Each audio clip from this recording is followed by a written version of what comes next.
Assalamualaikum warahmatullahi ta'ala wabarakatuh. Alhamdulillah, alhamdulillahil qawiyil sultanu, alwadihil burhanu, al-mabsuti fil wujud karamuhu wa ihsanu. Allahumma salli wa sallim wa barik wa karrim mu'adzim ala nuril anwar wa syirril asrar wa tilyatil ahyar wa miftahi badihil yasar Sayyidina wa maulana Muhammadinil muhtar wa alihil athhar wa ashabihil ahyar adada ni'amillah ifdalih, amma ba'd. Pertama-tama dan yang paling utama, marilah kita panjatkan puja dan puji syukur kita atas kehadiran Allah Subhanahu wa ta'ala, yang mana Allah telah memberikan nikmat yang begitu besar terhadap kita, yang mana Allah telah memberikan nikmat sehat kepada kita, sehingga kita masih bisa hidup di Pontianak ini dengan keadaan sehat walafiat. Semoga Allah senantiasa melindungi jejak langkah kaki kita untuk digunakan beribadah kepadanya. Amin amin ya rabbal alamin. Salawat serta salam mari kita haturkan kepada junjungan Nabi besar kita, Nabi agung kita, Nabi mulia kita Muhammad sallallahu alaihi wasallam.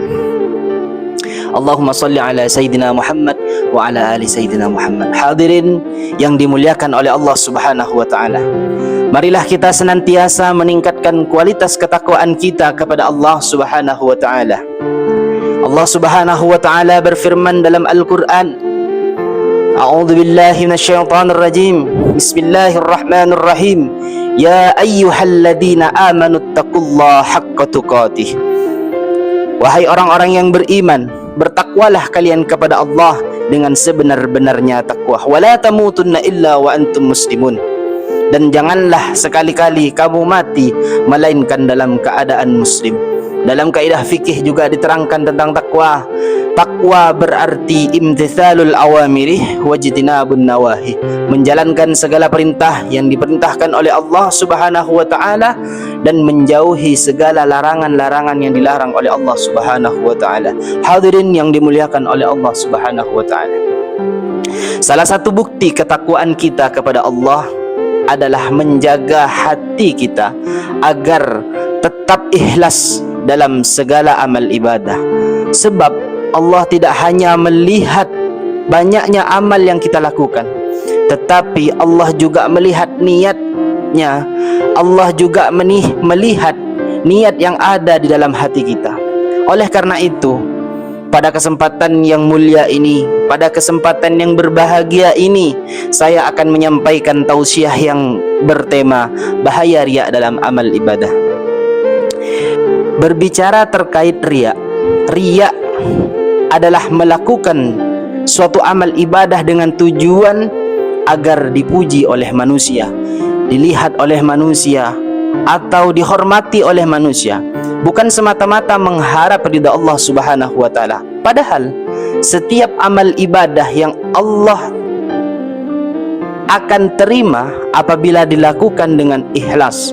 Allah Subhanahu wa ta'ala berfirman dalam Al-Quran surah Al-Bayyinah ayat 5. A'udzu billahi minasyaitonir rajim. Bismillahirrahmanirrahim. Wa ma umiru illa liya'budullaha mukhlishina lahuddin. Yang artinya, padahal mereka tidak diperintahkan kecuali agar menyembah Allah dengan memurnikan ketaatan kepadanya. Ayat ini mengajarkan bahwa keikhlasan merupakan syarat utama, syarat yang paling utama diterimanya amal ibadah. Rasulullah sallallahu alaihi wasallam bersabda dalam sebuah hadisnya, "Innama a'malu binniyat wa innama likulli imri'in ma nawa." Innama a'malu binniyat, sesungguhnya segala sesuatu, segala hal, segala perbuatan itu tergantung dengan niatnya. Wa innama likulli imri'in ma nawa, dan segala sesuatu tergantung dengan apa yang diniatkannya. Hadirin yang dimuliakan oleh Allah Subhanahu wa ta'ala, Allah Subhanahu wa ta'ala juga memberikan peringatan keras kepada orang-orang yang beribadah tetapi melakukannya karena riya. Dalam Quran surah Al-Ma'un ayat 4-6 Allah Subhanahu wa ta'ala berfirman, A'udzu billahi minasyaitonir rajim.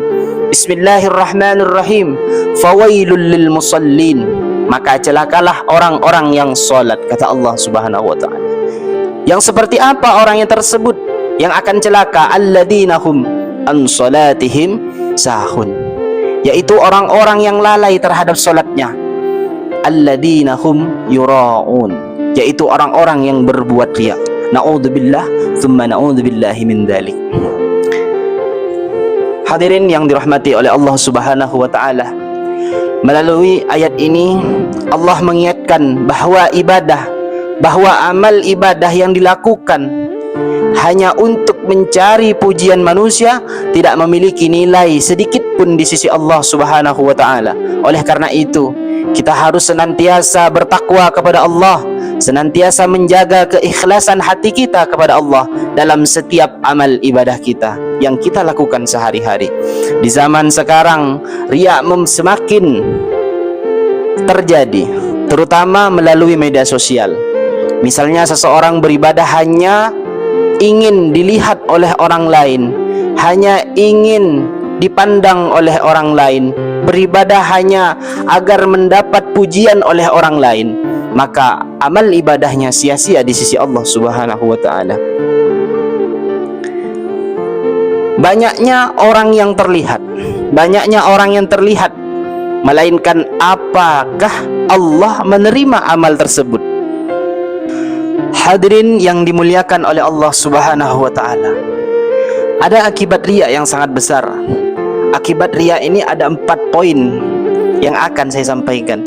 Yang pertama, amal ibadahnya akan sia-sia. Segala sesuatu yang diniatkan bukan karena Allah, maka dia akan sia-sia. Yang kedua, hati menjadi tidak tenang. Karena apa?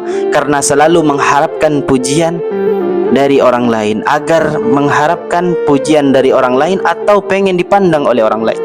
Yang ketiga, menjauhkan diri dari sifat ikhlas. Dan yang keempat, mendapat ancaman dari Allah Subhanahu wa taala apabila tidak segera bertaubat. Na'udzubillah summa na'udzubillahi min dzalik. Lalu bagaimana cara menghindari riya tersebut? Bagaimana cara kita menghindari sifat hati atau sifat riya tersebut? Ada 4 poin yang akan saya sampaikan. Yang pertama, selalu meluruskan niat sebelum beramal. Seperti sebelumnya yang saya sampaikan, innama a'malu binniyat wa innama likulli imri'in ma nawa. Segala sesuatu tergantung dengan niatnya, dan segala sesuatu tergantung dengan apa yang akan diniatkannya. Dan yang kedua, tidak mengharapkan pujian dari manusia, karena segala sesuatu yang bergantung kepada Allah maka akan menjadi amal ibadah di sisi Allah Subhanahu wa taala. Yang ketiga, memperbanyak amal yang dilakukan secara sembunyi-sembunyi. Yang keempat, senantiasa berdoa kepada Allah, senantiasa meminta kepada Allah Subhanahu wa taala menjaga hati kita dari sifat riya. Karena Allah Subhanahu wa taala itu sebaik-baiknya peminta. Karena Allah Subhanahu wa taala kita ada di muka bumi ini, minta kepada Allah Subhanahu wa taala. Allah Subhanahu wa taala berfirman dalam Al-Qur'an, "Ud'uni astajib lakum." Ud'uni, berdoalah kalian kepadaku, kata Allah. Astajib lakum, maka saya akan mengabulkan doamu, kata Allah Subhanahu wa taala. Hadirin yang dimuliakan oleh Allah Subhanahu wa taala, marilah kita menjadikan setiap ibadah kita sebagai bentuk penghambaan kepada Allah Subhanahu wa taala. Jangan sampai amal yang telah kita lakukan, itu sia-sia. Karena kita melakukan amal tersebut dengan susah payah, menjadi sia-sia hanya karena mengharap pujian dari manusia. Na'udzubillahi min dzalik. Semoga Allah Subhanahu wa taala menjadikan kita hamba-hamba yang ikhlas dalam setiap amal ibadah, menerima seluruh amal ibadah kita, serta menjauhkan kita dari sifat riya. Amin amin ya rabbal alamin. Subhanakallahumma wa bihamdika asyhadu an la ilaha illa anta astaghfiruka wa atubu ilaik. Wal afwu minkum, thumma assalamu alaikum warahmatullahi wabarakatuh.